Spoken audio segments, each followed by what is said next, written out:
कि बिना शक्ति के शिव नहीं चल सकते। इसलिए याद रखिए, दुनिया में नारी शक्ति का विशेष महत्व है। बिना उसकी सहायता के आप ईश्वर की उपलब्धि, जीवन में विजय की प्राप्ति कभी नहीं कर सकते। जी बिल्कुल। और शैलेंद्र जी, दशहरे के दिन देवी की उपासना करने का भी महत्व है, कलश का भी विसर्जन किया जाता है, तो वो कैसे कर सकते हैं लोग? देखिए, 9 दिन की नवदुर्गा के पूजन के बाद दशमी तिथि के दिन भी देवी की उपासना होती है, कलश का विसर्जन होता है। उसका नियम क्या है? प्रातः काल स्नान करके आज के दिन देवी की उपासना आप करेंगे, देवी से प्रार्थना करेंगे कि उनकी कृपा आपके ऊपर बनी रहे। भले ही मौसम नहीं रहा, माहौल नहीं रहा, पूजा का जो समय था वो समाप्त हो चुका है, लेकिन देवी की कृपा आपको हर समय चाहिए और इसके लिए आप देवी से प्रार्थना करेंगे अवश्य ही।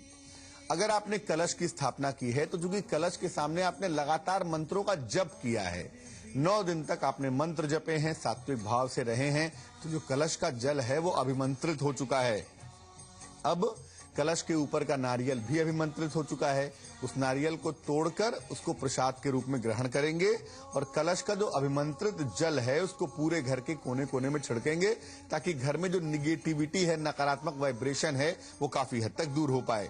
जी। कलश में जो जौ बोया हुआ है वो अक्सर पूरी तरह से पत्तों में बदल जाता है। शुरुआत में जौ रहता है, बाद में उसमें कोपल निकल आती है। उस जौ का विशेष प्रयोग है, अपने लोगों में उसको बांटना चाहिए जौ को, और जिनको भी आप जौ बांटते हैं उनके साथ आपके रिश्ते काफी मधुर होते हैं, काफी बेहतर होते हैं।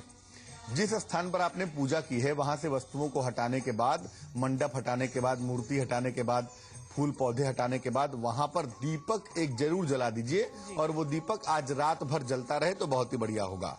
अंतिम बात यह है कि आज के दिन देवी का विसर्जन भी आप कर रहे हैं और शस्त्र की महापूजा भी आज की जाएगी। इसलिए आज दोपहर के समय जो भी शस्त्र आपने रखे हैं, जो भी हथियार आपने रखे हैं, उस पर तिलक करें, रक्षा सूत्र बांधें और उसकी पूजा करें। अब हथियार का मतलब बंदूक, पिस्तल और रिवॉल्वर ही नहीं होती है, हथियार का मतलब कलम भी हो सकती है। इसलिए जो भी आपका शस्त्र है जिसके माध्यम से आप जीवन में काम करना चाहते हैं, उस पर तिलक करके रक्षा सूत्र बांधें और प्रार्थना करें कि कभी भी उस शस्त्र का दुरुपयोग न हो। जी बिल्कुल। तो कैसे करें देवी की उपासना, साथ ही साथ अगर आपने कलश स्थापित किया हुआ तो उसका विसर्जन कैसे कर सकते हैं, ये सब आप बता रहे थे। शैलेंद्र जी बने रहिए, हम ये भी जानेंगे कि शमी के पत्तों का विशेष प्रयोग कैसे, किस लिए किया जाता है। लेकिन सीधा रुख करेंगे हम राम जन्मभूमि अयोध्या का, जहां हमारी संवाददाता निहारिका मौजूद है। निहारिका, आज विजयदशमी है, तो अयोध्या की सुबह की शुरुआत कैसे हुई है? आज विजयदशमी है शिल्पी, और अयोध्या की शुरुआत बहुत ही खूबसूरत रही है। आपको बता दें कि इस वक्त हम अयोध्या की बड़ी छावनी के राघव मंदिर में मौजूद है। जो माहौल है वो काफी खुशनुमा है, काफी पीस यहाँ पर देखने को मिल रहा है। जो तस्वीर सुबह से जब हम गाड़ी से निकले इस मंदिर के लिए, वो शहर में देखने को मिली कि जितने भी दुर्गा पूजन के जितने भी पंडाल थे वो खाली दिखे, और दुर्गा जी के जो श्री विग्रह थे वो राजकीय इंटर कॉलेज में जमा हो चुके हैं अपनी टोली में। रात के 12 बजे तक, सुबह से लेकर 8 बजे से लेकर रात के 12 बजे तक दुर्गा के जो श्री विग्रह है उनका विसर्जन होगा, और लाखों की संख्या में यहाँ पर जितने भी दुर्गा भक्त हैं, शक्ति भक्त हैं, वो इकट्ठा हो गए हैं। बहरहाल अगर हम रामलीला की बात करें शिल्पी, तो अयोध्या में 2 रामलीला, फैजाबाद में 6 रामलीला होती है, जिनके अनेक रंग है। जो राघव मंदिर में मौजूद है, ठीक मेरे पीछे अब से थोड़ी देर में भगवान राम की यहाँ पर आरती शुरू होने वाली है। उधर सुबह के नजारा आपको दिखाना चाहेंगे। यहाँ पर भक्त अखंड रामायण का पाठ भी आज विजयदशमी के मौके पर करें। आप देख सकते हैं तस्वीर, श्री रामचरितमानस का अखंड पाठ यहाँ पर भक्तों द्वारा हो गया। सुबह से ये पाठ हो रहा है। कोशिश है कि कल तक पूरी तरीके से इस पाठ को निपटाया जाए। खास बात यह कि आज अयोध्या कांड और लंका कांड को बहुत ही महत्व दिया जाएगा। इसके अलावा कुछ ही देर में यहाँ पर श्री राम, लक्ष्मण जी और सीता जी के श्री विग्रह की यहाँ पर आरती होगी। पूरी तरीके से संपन्नता यहाँ पर देखने को मिलेगी। वैदिक मंत्रोच्चार, ढोल नगाड़ों के बीच में राम मंत्र का जाप करके आरती होगी। खास बात विजयदशमी पर यह है कि जो रावण था वो अहंकार का प्रतीक था और श्री राम थे सत्य का प्रतीक थे। दोनों ही अपने अपने क्षेत्र में पूरी तरीके से विद्वान थे, लेकिन अहंकार पर शक्ति की विजय और इसके कारण विजयदशमी मनाई गई। अगर हम अयोध्या की बात करें शिल्पी, तो अयोध्या में 2 जगह, मसलन हमारे पास डिटेल है, भागवत स्मारक सदन और राजेंद्र निवास, यहाँ पर 2 रामलीला विशेष तौर पर होती है। इसके अलावा सरकारी रामलीला का भी यहाँ पर महत्व है। सरकारी रामलीला की बात करें तो यहाँ पर पुलिस है और इसके अलावा युवा है, IIT है, कुछ MA है, शिक्षित युवा है, वो रामलीला का जो स्तर गिरा है अयोध्या में, उस स्तर को वापस धरातल पर लाकर और मजबूत करने की कोशिश करें। तो सरकारी रामलीला है, 8 साल से रामलीला हो रही है और इस रामलीला का 3075वां दिन आज है। फैजाबाद में भी 6 जगह कड़ी सुरक्षा के बीच में यहाँ पर रामलीला होगी, जिसके अनोखे रंग देखने को मिलेंगे। अगर रावण दहन के टाइम की बात करें शिल्पी, तो ये 8 बजे से 10 बजे के बीच में होगा। थोड़ी देर में आरती होगी, उसके दर्शन आपको करवाएंगे। जी, तो ये इस तरह का कार्यक्रम है अयोध्या में, किस तरह से रामलीला का मंचन होने वाला है, किस तरह से श्री राम की भक्ति होने वाली है, सब बता रही। बने रहिए, निहारिका लौटेंगे आपके पास। शैलेंद्र जी, आपसे भी जानेंगे कि किस तरह से हम श्री राम की उपासना करें, लेकिन एक छोटे से ब्रेक के लिए रुकते हैं हम।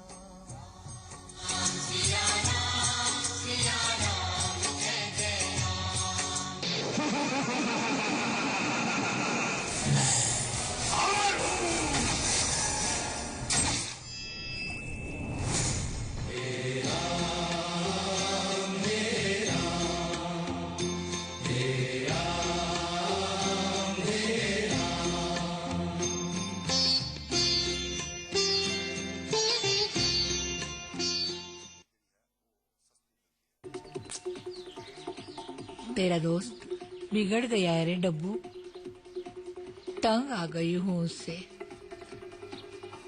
क्यों भाभी जी? दिन भर टीवी के सामने बैठ के bikini babes, fashion runway, dance baby dance देखता रहता है। भाभी जी, आपके पास टाटा स्काई नहीं है ना? वो ऐसे ही बिगड़े हुए बच्चों के लिए होता है। अच्छा। हाँ।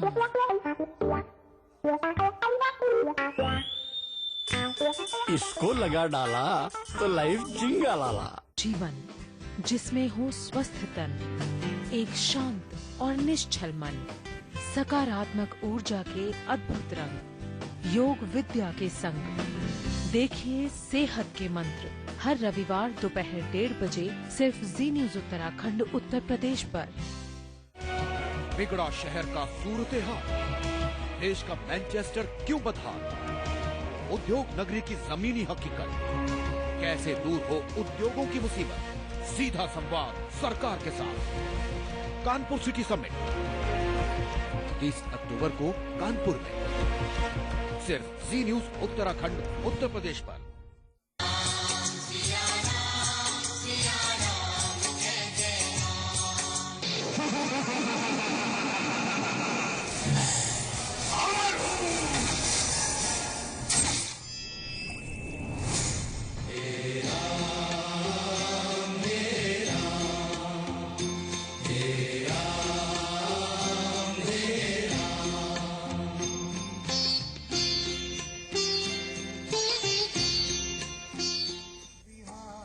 ब्रेक के बाद एक बार फिर से आपका स्वागत है। तो आज विजयादशमी है, अच्छाई सत्य पर सत्य की जीत, और साथ ही कैसे करें आप देवी की उपासना, श्री राम की उपासना कैसे करें। और अयोध्या से जुड़ी हुई हमारी संवाददाता निहारिका, जैसा कि आप बता रहे थे कि किस तरह से वहां पर विशेष आयोजन होने वाला है, तो अभी आप किस वक्त कहाँ मौजूद हैं और वहां पर किस तरह की तैयारियां चल रही हैं?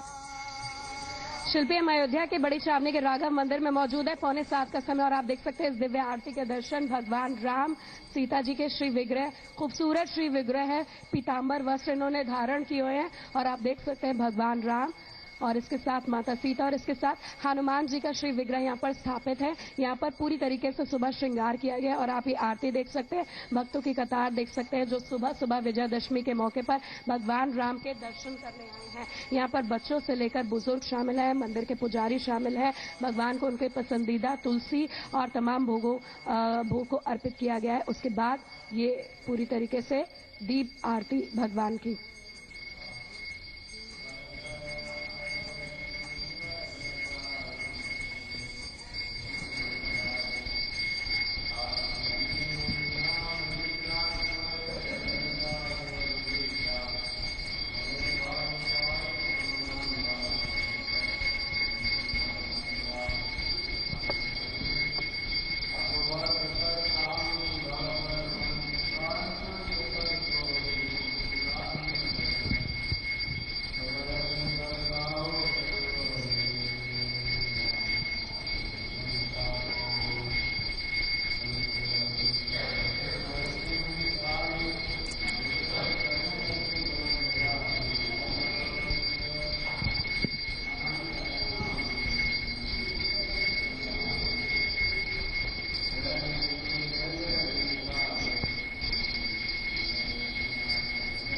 तो शिल्पी, ये सुबह के पहले दर्शन आप देख सकती हैं। ये पहले दर्शन है भगवान राम के। राम जन्मभूमि अयोध्या में हम खड़े हैं और सुबह जो पहले कपाट खुले हैं उसकी आरती के पहले दर्शन विजयदशमी के मौके पर आपको दिखा रहे हैं। आपको बता दें कि शिल्पी, आज अयोध्या में 2 रामलीला हैं, जिसमें भागवत स्मारक सदन और राजेंद्र निवास की रामलीला है। खास बात यह कि भागवत स्मारक सदन जो है शिल्पी, वहां पर रावण का दहन नहीं किया जाएगा। इसके पीछे 2 कारण है, एक सिक्योरिटी पॉइंट ऑफ व्यू और उसके बाद जो दूसरा कारण जो सामने निकल कर आ रहा है वो ये है कि राक्षस राज रावण असुर था और वहां इलाके के लोग नहीं चाहते हैं कि रावण का दाह संस्कार किया जाए, उसको मोक्ष की प्राप्ति हो। इसके अलावा तुलसीदास स्मारक सदन जो अयोध्या शोध संस्थान के नाम से भी जाना जाता है, वहां पर सरकारी रामलीला का भव्य रूप देखने को मिलेगा आज। जी, तो सीधी तस्वीर आप देख सकते हैं महापावन ये आरती हो रही है राघव मंदिर की, जहां भगवान श्री राम की ये भव्य आरती हो रही है।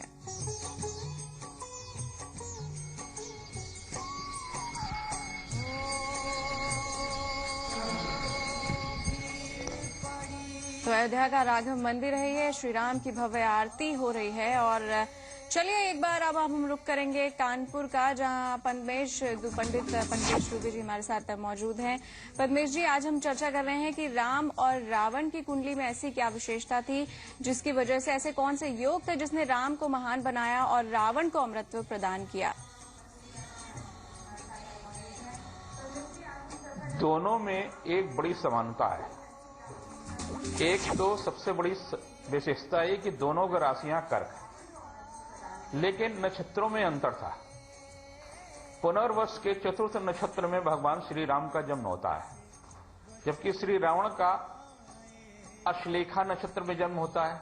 तो अश्लेखा नक्षत्र और पुनर्वस का चतुर्थ चरण की दोनों की राशियां तो कर्क होंगी। राशियों में समानता होने के बावजूद भी नक्षत्रों का अलग अलग होना, मूल नक्षत्र में मूल की स्थिति में श्री रावण का जन्म लेना और पुनर्वस नक्षत्र में भगवान श्री राम का जन्म लेना, लग्न में बृहस्पति के साथ में चंद्रमा की स्थिति कर्क लग्न में भगवान श्री राम के लिए अत्यधिक महत्वपूर्ण है। उसमें 84 प्रकार के अद्भुत योग हैं, शशि योग है, मालव योग है। इस प्रकार के 84 प्रकार के महत्वपूर्ण योग भगवान श्री राम की कुंडली में है। उनको पराजय करने की क्षमता ही किसी में नहीं है और ये किसी सामान्य पुरुष की कुंडली हो ही नहीं सकती है। इतनी अद्भुत संयोगों के बाद में ईश्वरी तत्व की ही कुंडली हो सकती है।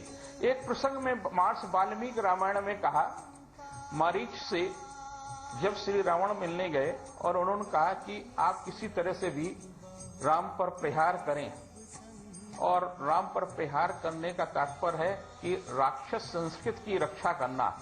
तो मारीच ने कहा कि जब भगवान श्री राम 12 वर्ष की आयु के थे तो मैंने विश्वामित्र के यहाँ प्रवेश करने की चेष्टा की।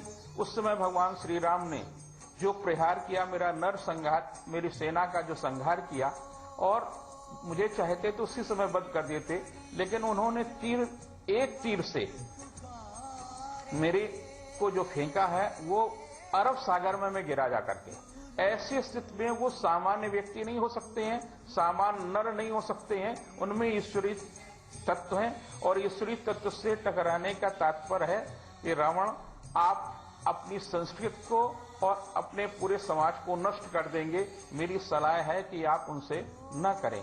ये जो अद्भुत स्थितियां थी वो भगवान श्री राम की कुंडली में अद्भुत स्थितियों ने उन्हें ईश्वर तत्व को प्राप्त कराया। यद्यप उन्होंने मर्यादा की रक्षा करके उन तमाम परंपराओं को, जैसे उन दिनों में परंपराएं नारी के प्रति कि बहुविवाह की परंपरा थी, उस बहुविवाह की परंपरा को श्री राम ने तोड़ा और अपना ही नहीं, अपने चारों भाइयों के साथ भी उस प्रकार का रिश्ता जोड़े, जो एक नई परंपरा, एक नई मर्यादाओं की रक्षा की।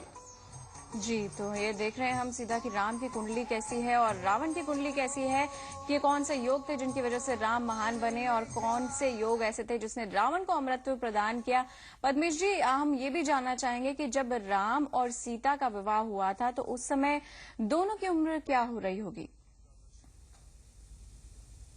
हाँ, ये प्रश्न एक सामान्य व्यक्तियों के लिए, जब विश्वामित्र जी दशरथ जी के पास पहुंचते हैं और उनसे अनुरोध करते हैं कि मैं अपने यज्ञ की रक्षा के लिए राम और लक्ष्मण को लेकर के जा रहा हूं। तो उन्होंने कहा कि प्रभु, ये बच्चे हैं, 12 वर्ष की आयु के हैं, ये क्या रक्षा करेंगे, अभी धनुष विद्या में पारंगत ही नहीं है। रक्षा करने के लिए दशरथ और उसकी सेना पूरी आपके लिए तैयार है, इन बच्चों को मत ले जाइए। तो उन्होंने कहा कि नहीं, केवल राम और लक्ष्मण ही उस यज्ञ की रक्षा कर सकते हैं, इनके अतिरिक्त रक्षा करने की किसी की सामर्थ्य नहीं है। और परशुराम जी के साथ, वह विश्वामित्र जी के साथ में दोनों किशोर श्री राम और लक्ष्मण चले जाते हैं। श्री राम और लक्ष्मण जाकर के जो उनके यज्ञ की रक्षा करते हैं और जो उन्होंने वहां पर किया वो एक अद्भुत। उस समय धनुष तोड़ने के समय जब भगवान श्री राम है, महर्षि वाल्मीकि की रामायण के अनुसार सीता की आयु 6 वर्ष की और श्री राम की आयु 16 वर्ष की। इस बात की पुष्टि कैसे होती है?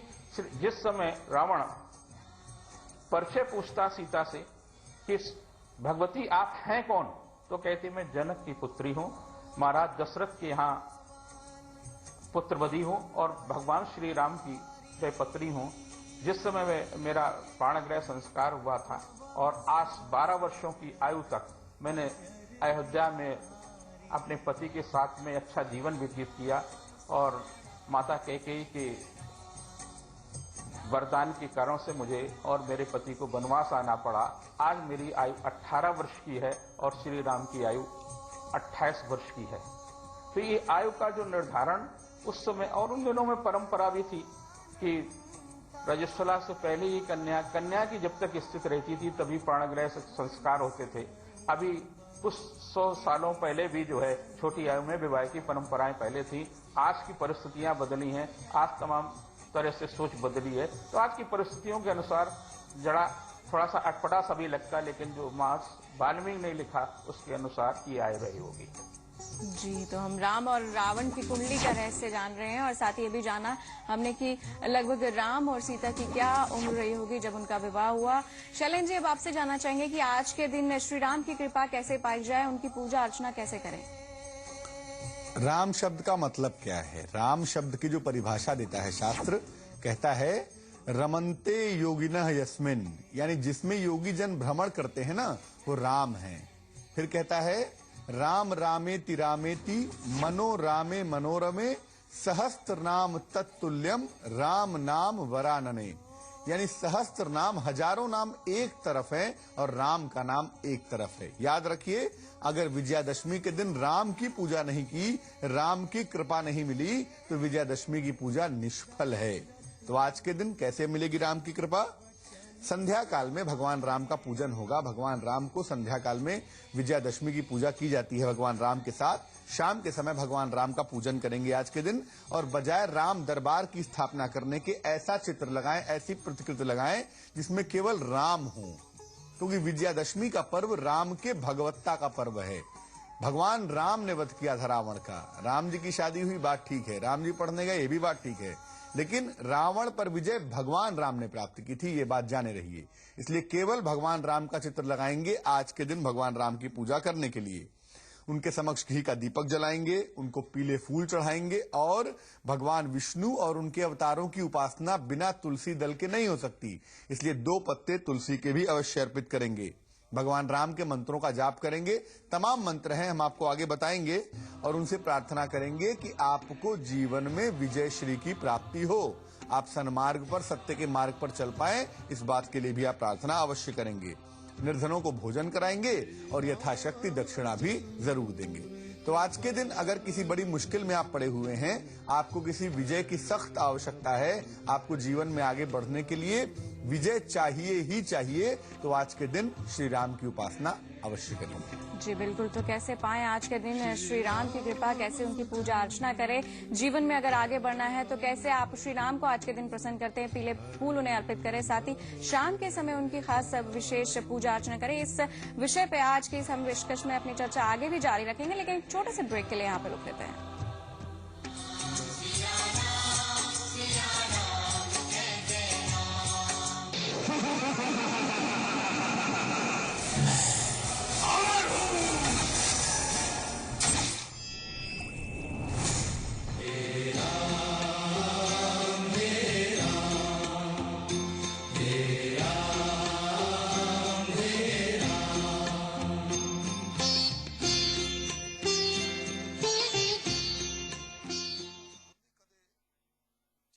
बात सुन, लगता है फाइनली बूढ़े हो गए।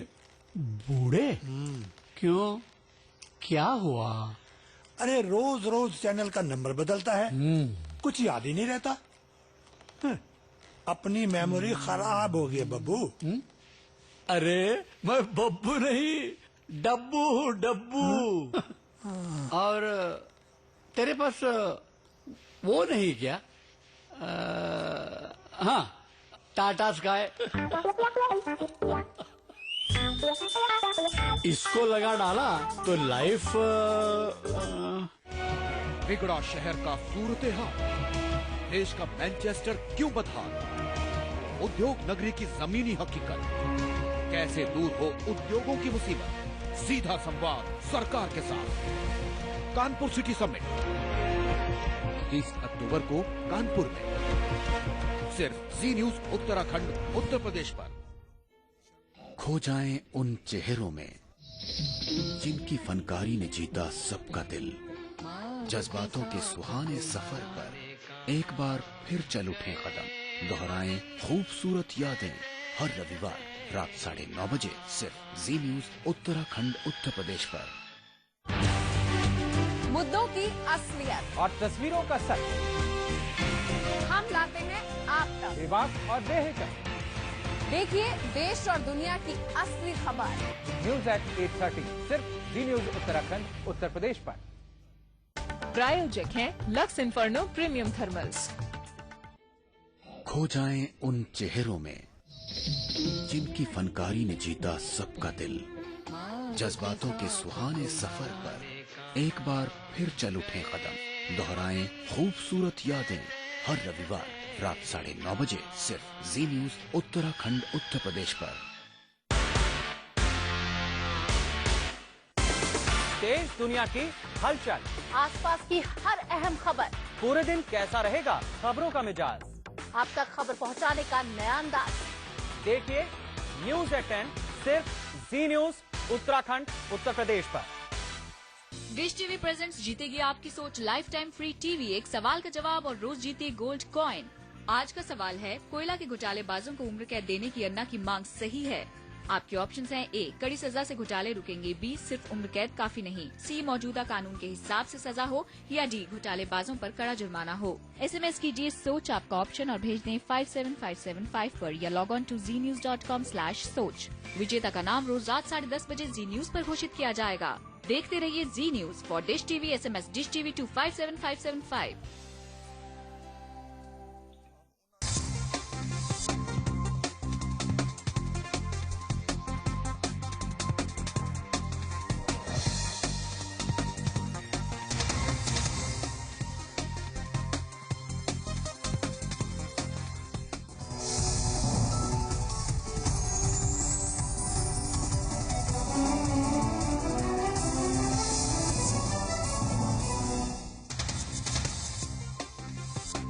पद और पार्टी से बर्खास्त हुए खादी ग्रामोद्योग बोर्ड के उपाध्यक्ष नटवर गोयल को पुलिस ने किया गिरफ्तार। सीने में दर्द की शिकायत के बाद अस्पताल में भर्ती नटवर पर मारपीट और बंधक बनाने का आरोप, मुख्यमंत्री ने की थी कार्रवाई।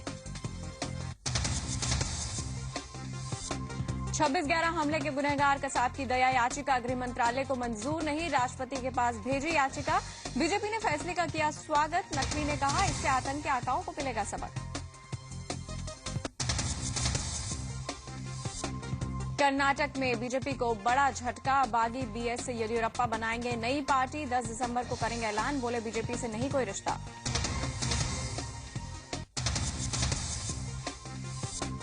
कोल ब्लॉक आवंटन घोटाले पर फिर यूपीए को घेरने की तैयारी में बीजेपी, जेटली बोले शीतकालीन सत्र में उठाएंगे कोल घोटाले का मुद्दा।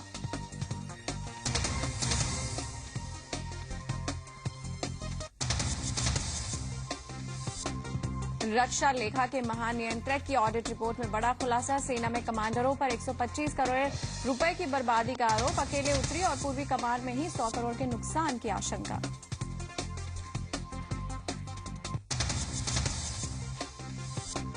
बुराई पर अच्छाई की जीत का प्रतीक दशहरा आज, देश भर में आज होगा पुतला दहन, राम जन्मभूमि अयोध्या में बड़ा समारोह, सुरक्षा के खास इंतजाम।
माता तू ही पिता है, तू ही माता तू ही पिता है, तू ही तो है राधा का श्याम। तो आज विजयादशमी है। आज के दिन श्री राम ने रावण का वध किया था। इसे असत्य पर सत्य की जीत के रूप में मनाया जाता है। दशहरे का पावन पर्व है आज, और हम आज जान रहे हैं कि किस तरह से राम और रावण की कुंडली क्या थी, वो कौन से योग थे जिनकी वजह से राम महान बने और रावण विद्वान बने, और इसी तमाम विषयों पर हम चर्चा कर रहे हैं। स्टूडियो में मौजूद शैलेंद्र जी के साथ, और कानपुर में से हमारे साथ जुड़े हुए हैं पद्मेश दुबे।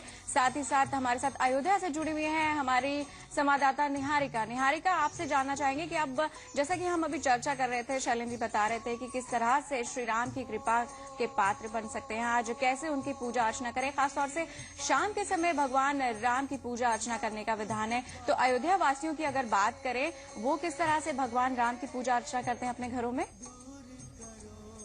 अयोध्या वासियों की बात करें तो हर घर में राम है। जिस तरीके से मथुरा में हर घर के बाहर श्री राधा लिखा जाता है, वहां पर यहाँ पर अगर बात करें, अयोध्या की बात करें तो यहाँ पर हर घर के बाहर राम लिखा जाता है। शिल्पी, और जिस तरीके से खूबसूरत नजारा में सुबह देखने को मिला, भाव विभोर कर देने वाला नजारा, विंध्याचल से लेकर अयोध्या तक, यहाँ पर भगवान राम के कुछ और मित्र भी मौजूद है। वहां हमने माँ के लंगूरों से मुलाकात की थी। जैसे ही हम यहाँ पर आए, यहाँ खूब सारे लंगूरों का हमें सामना करना पड़ा, कह सकते हैं। उन्होंने हमारा वेलकम किया। दरबार की तस्वीर पहले दिखा देते हैं। आपको बता दें कि कनक भवन में जो आरती है वो थोड़ी लेट आज शुरू होगी। सुबह की जो आरती होगी वो तकरीबन 8 बजे के बाद शुरू होगी। और जो राघव मंदिर के दरबार का नजारा आपको दिखा देते हैं, किस तरीके की प्रतिकीर्ति दी गई है। बहरहाल शाम को नजारा कुछ और होगा। यहाँ पर भगवान राम और सीता जी जो है उनको बहुत ही खूबसूरत गहनों से सजाया गया। पीताम्बर वस्त्र उन्हें धारण कराए गए हैं, श्रृंगार उनका किया गया, और उनके जो श्री चरण है वहां पर छोटे छोटे 3 विग्रह हैं, राम जी, लक्ष्मण जी और इसके साथ हनुमान जी के।